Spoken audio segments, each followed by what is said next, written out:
Hello, welcome.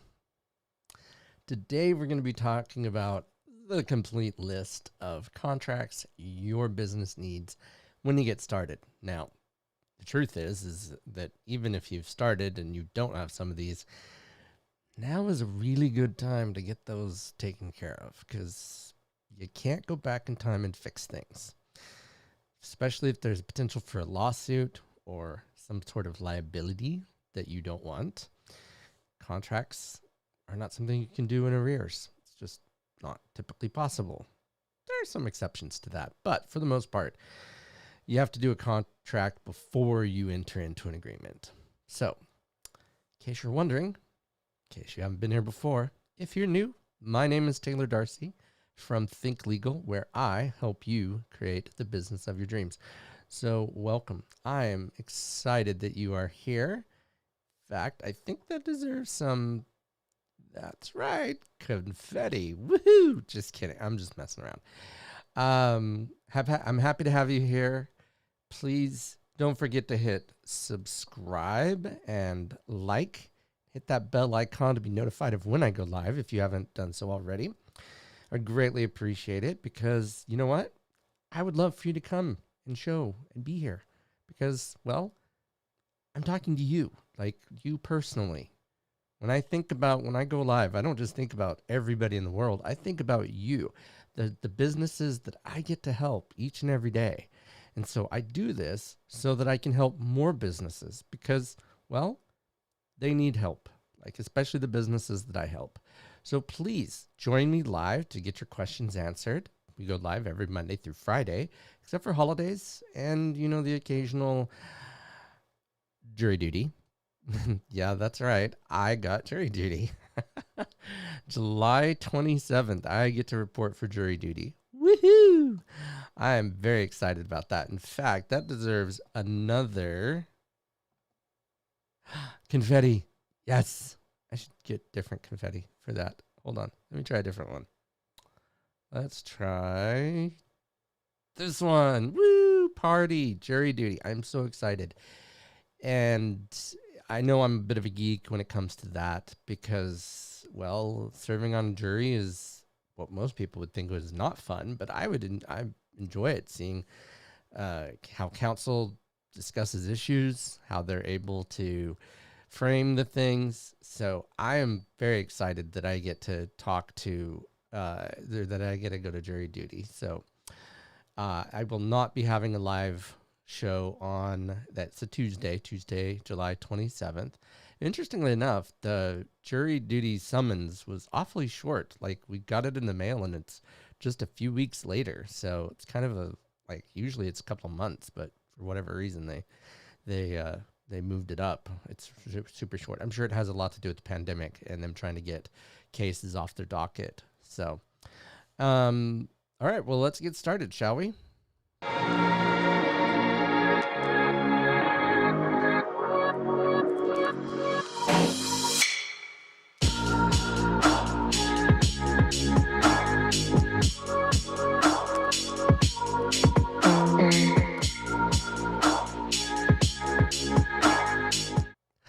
All right. Now, first off, let me just say that contracts are actually one of my favorite things to talk about.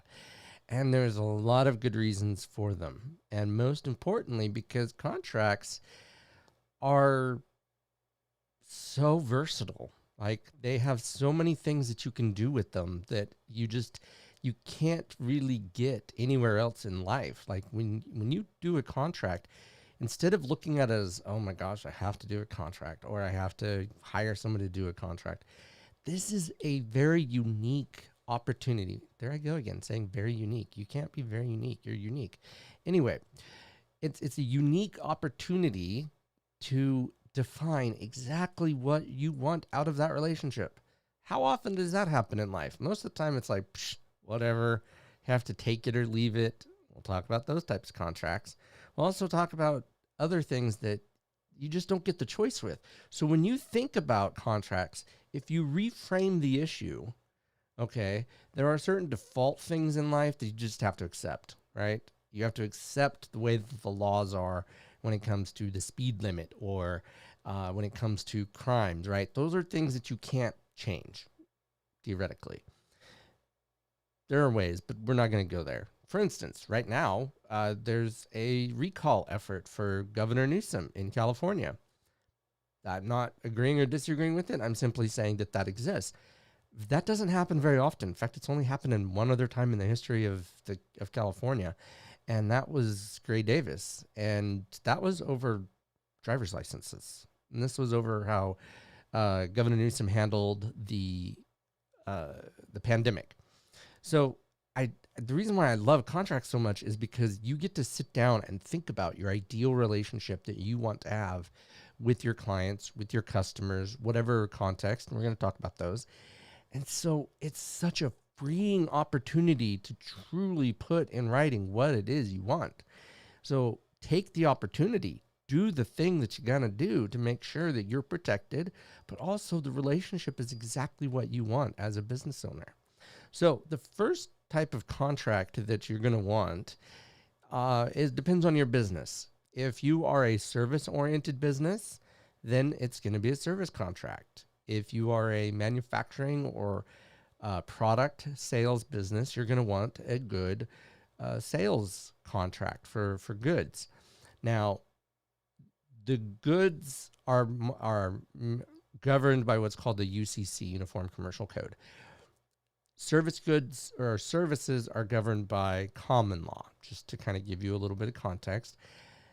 There are certain instances in which case those contracts have to be in writing, and that is for a service contract if the service is expected to extend beyond a year, or with the goods contract if it's for more than $500. So these are important that you get those in writing because otherwise there's what's called the statute of frauds, and that can add mess to the relationship that you don't want. Okay. So that's number one. Those are the number one types of contracts I draft. Those are the contracts that most people think or know about that they need, but that's not all. And so a lot of these can actually get you in trouble if you don't have them. And that's why I'm doing this video, is to help you understand that contracts not only are a beautiful thing, love them, they're fantastic, they are something that you can have severe consequences happen if you don't do them. So the next type of contract, now this is more of a, I don't know how to define it explicitly, but you'll understand in just a second. For a limited liability company, you have to have what's called an operating agreement. And the reason why you have to have an operating agreement is because it's a type of contract that helps you contract around the default rules. Remember how I said earlier, you don't really get to pick what happens a lot in life, and it's annoying? Well, in an operating agreement, you do. You get to pick the laws and things that apply to you. Some are default rules, some are mandatory rules, but in the end, you want to have these an operating agreement for that purpose to define what it is that your business is doing. And even if you're a single member LLC, I know a lot of people are like, I don't need one. You do actually need one. By law, you need one because you're an LLC. You need to follow the corporate responsibilities or the company responsibilities. Now, that being said, an LLC is a hybrid between a partnership or a sole proprietor in the case of a single member LLC and a limited or a corporation. And so you don't have the same formalities as a corporation, but you do have to comply with at least that minimum law of an operating agreement. Okay, so that's how an LLC works. Operating agreement. For a corporation, which is more well known, most people know what a corporation is. A lot of people don't know what an LLC is, or if they do, they think it's like a corporation, and it is. It has some similarities to it, but it's very different at the same time. Corporations require corporate formalities. They also require bylaws as well. That's included in the corporate formalities, as well as minutes, resolutions, all sorts of different things that are required for a corporation. And those are all monitored under not only the Corporations Code, California Corporations Code, but it's also part of like I was saying earlier, that you can choose to contract the way that you want. And so you can create bylaws that you want. You can also create the shareholder agreement if you want. Another agreement that we don't talk about much, that should be talked about more, is what's called a buy-sell agreement. And what it is it's basically a business prenup, if you will. So we're not going to talk about that too in depth, but that's what it does. If you're a corporation, you need to have these agreements in place because they do require corporate formalities that you get. So those are all part of this plan. A unilateral contract, and people are like, well, what the heck is that? Well, a unilateral contract is one where only one is making the promise. So if you're thinking about a unilateral contract, think of a privacy policy or disclaimer. I have one on my website. Unilateral contract is a one-way contract, and it's only the one party doesn't have to do anything to receive any benefit from it. Versus a bilateral contract, both parties have to perform. There has to be offer, acceptance, consideration on both sides of it in order for it to work for you. So that's how a unilateral contract works. Is it's just one person making a promise, and it doesn't become binding until the other person accepts it. So, but they're not making any promises in exchange. Like, for instance, my privacy policy on my website. You don't have to do anything to enjoy the benefits of that privacy policy, but it's required of me to have that on my website for because of the California Consumer Protection Act that is here, as well as some other GDPR, which is the European version of the same thing that requires us to disclose how confidential and personal identifiable information is used, if at all, and what safeguards, what steps we take to protect it. So those are all required within those. Those are essentially unilateral contracts. There's another type of contract that is less well known, and more people don't know about these, but it's called an implied in fact contract. And this happens when people are thinking about their actions create a contract. Okay. And here's the best example that I can give you. This doesn't happen often, so don't feel like it does, but it can happen. So you've got to be careful that you don't accidentally create this implied in fact contract. Someone starts, you own a home, and someone starts painting that home. And at first, your thoughts are, what the heck is this person doing painting my home? I didn't ask them to paint my home. But you see them painting your home, and you don't say anything. Or more to the point, you say something like, good job. You've acknowledged that they're painting their home. Now, the logical next step is that you're expecting to pay. They're expecting to be paid for their work because you agreed to it by your acknowledgement of them continuing to do it. Now, if you were to say, get the heck off my property, I don't know what you're doing painting my home, right? Then you could have a cause of action against them for potentially vandalism and trespassing and all these other things. But if by acknowledging them and saying, good job, you've basically created an implied in fact contract, because a reasonable person would kick them off their property. If you're saying good job, then you're accepting what they're doing. Number one, you've accepted their work thus far, and you're accepting that you're going to pay for them. Now, if you tell them to get off, you don't have to pay for them. Like, you could then sue them for, vandalism and all that other stuff. So that's an implied in fact contract. Again, doesn't happen very often, but it is possible that it happens. And so be careful with your actions on what you would potentially imply with your actions, or what you would allow by if someone's doing something. For instance, if someone's trespassing on your property, there's what's called adverse possession, which we're definitely not touching.